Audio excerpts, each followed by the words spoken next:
Hier j'ai fait un calcul rapide et je me suis rendu compte que toutes les primes sur ma tête avaient expiré.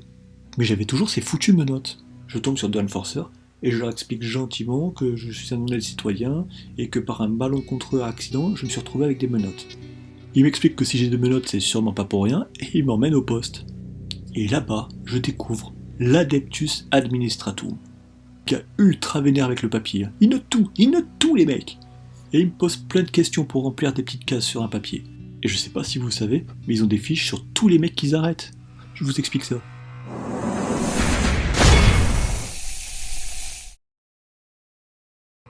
Dans l'entête, vous notez le nom du combattant, et vous pouvez aussi rajouter entre parenthèses le type de combattant qu'il est, si c'est un chef, un champion, un rebut de la ruche, un animal exotique, un chasseur de primes, etc. En haut à droite, on indique la valeur en points du combattant. Cette valeur inclut le coût d'origine du combattant, aussi le total en points de ses armes, de ses équipements et de ses améliorations achetées suite à une dépense d'XP. La caractéristique M est le mouvement, c'est une unité qui se mesure en pouces.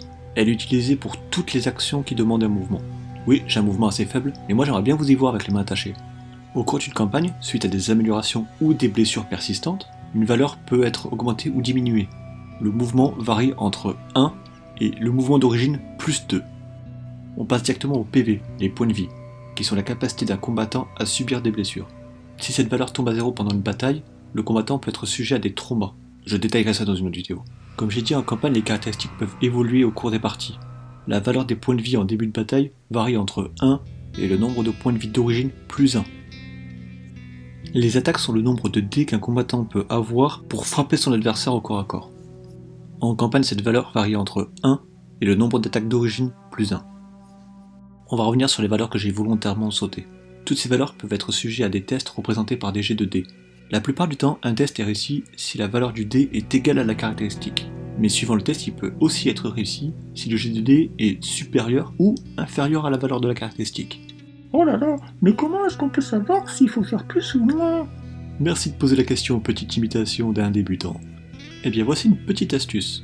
Vous voyez, certaines caractéristiques ont un plus à côté, ce qui veut dire que le résultat doit être égal ou supérieur. Par exemple, il faut faire 3 et plus, 5 et plus, 9 et plus.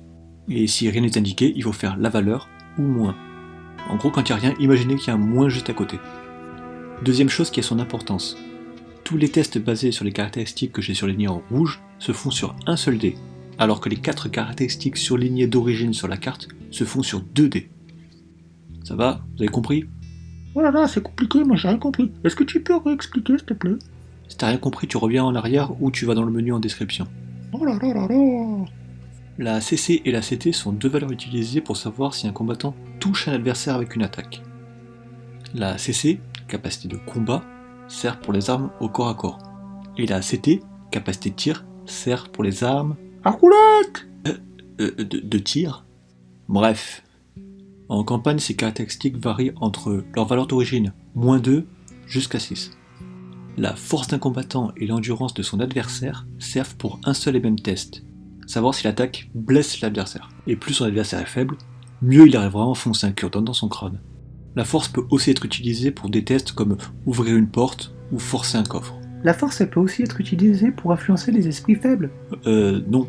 Enfin, si, mais un Goliath, il va comprendre ça autrement. En tout cas, en campagne, la force varie entre sa valeur d'origine, -2, jusqu'à 6. Quant à l'endurance, elle a une autre importance en combat. On peut dire qu'elle représente aussi la fatigue, et elle peut être réduite de plusieurs manières, notamment les blessures légères. Et si l'endurance tombe à 0, le combattant est mis automatiquement hors de combat. Et ça, indépendamment des points de vie. C'est donc une valeur aussi à surveiller. En campagne, on peut la faire évoluer entre 1 et sa valeur d'origine plus 2. Ensuite, on a l'initiative, qui représente le temps de réaction d'un combattant, et qui varie en campagne entre sa valeur d'origine, -2, à 6. Les valeurs qui restent servent uniquement pour des tests. Petit rappel, c'est sur 2 dés celle-là. Dans l'ordre, on a le commandement, qui représente l'influence qu'un combattant peut avoir sur ses camarades, le sang-froid pour les tests de panique, la volonté, surtout utilisée pour les tests de psycheur, mais pas seulement, et l'intelligence, utilisée pour le piratage par exemple. Ces 4 valeurs en campagne varient entre leur valeur d'origine -3 jusqu'à 12. Ah, c'est laborieux comme vidéo, hein. T'en penses quoi le débutant? Oh putain, son endurance est tombée à 0. Il a fini dans le coma, le pauvre garçon. En bas de la fiche de profil, on indique les compétences acquises par le combattant, ainsi que son équipement. L'équipement représente tous les objets achetés qui ne sont pas des armes. Concrètement, tout ça, ça peut se résumer par une liste de règles spéciales. Et d'ailleurs, sur certains profils préfabriqués, comme certains chasseurs de primes nommés, il y a une zone règles spéciales. Et si le combattant est un psycheur, il y a aussi une zone pour lister tous ses pouvoirs. J'ai parlé de l'équipement qui ne sont pas des armes, parce que vous l'avez vu, c'est en plein milieu de la carte, le combattant peut être équipé d'armes. Un combattant de gang peut être équipé jusqu'à 3 armes. Certaines armes ont un astérisque à côté de leur nom, ça veut dire que ce sont des armes à 2 mains, et donc elles occupent 2 emplacements. Il y a aussi des armes qui ont 2 profils, soit parce que c'est une arme combinée, donc c'est 2 armes en une seule et elles prennent qu'un seul emplacement, soit parce qu'elles ont des munitions différentes. Chaque fois que vous attaquez, vous devez préciser l'arme et le profil utilisé. La caractéristique de portée de l'arme définit sa portée. Alors dans Necromunda, on a une notion de courte et de longue portée.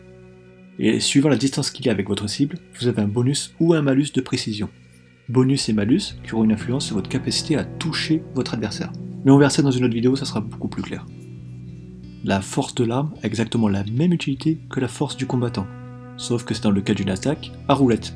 Au tir. La PA, la pénétration d'armure, sert à diminuer la résistance du défenseur. Les dégâts représentent le nombre de dés lancés si la résistance du défenseur est percée. Si une attaque au tir a un résultat à court de munitions, on utilise cette caractéristique pour faire un test. Et pour finir, la colonne trait d'armes est un ensemble de règles spécifiques à cette arme. Putain, l'analyse de caractéristiques, c'est vraiment pas ce qu'il y a de plus amusant. Du coup, on va se détendre avec un petit peu de bricolage. Quand un scénario inclut un profil de PNJ, je rédige une carte pour m'éviter d'avoir à le consulter à chaque fois. Je rédige également une carte pour les aventuriers et les mercenaires. Alors pour eux, ça va, parce que leur profil est assez figé, mais comme j'expliquais, pendant une campagne, les caractéristiques d'un combattant peuvent évoluer. On peut utiliser un crayon et une gomme pour modifier les caractéristiques, mais personnellement je trouve que ça abîme pas mal la carte. Du coup, vous voyez ces rouleaux d'autocollants avec une surface transparente? On peut en trouver à Action par exemple. Eh bien, je n'ai recouvert la plupart de mes cartes, et j'écris mes statistiques avec des feutres Velleda. Et là vous vous dites, ok c'est pratique, mais ça va s'effacer si on empile les cartes. Eh ben non, si vous laissez sécher pendant un petit moment, ça résiste au frottement. Et en nettoyant avec un petit mouchoir et de l'eau, c'est même assez résistant, mais ça s'enlève. Vous pouvez aussi utiliser un produit de tableau blanc. Comme quoi on apprend plein de choses en prison, hein. Si j'ai fait des erreurs, vous pouvez me corriger dans les commentaires, si possible en citant la règle et sa source. Je l'ajouterai en description avec votre pseudo. Vous pouvez maintenant retourner jouer en attendant de mourir.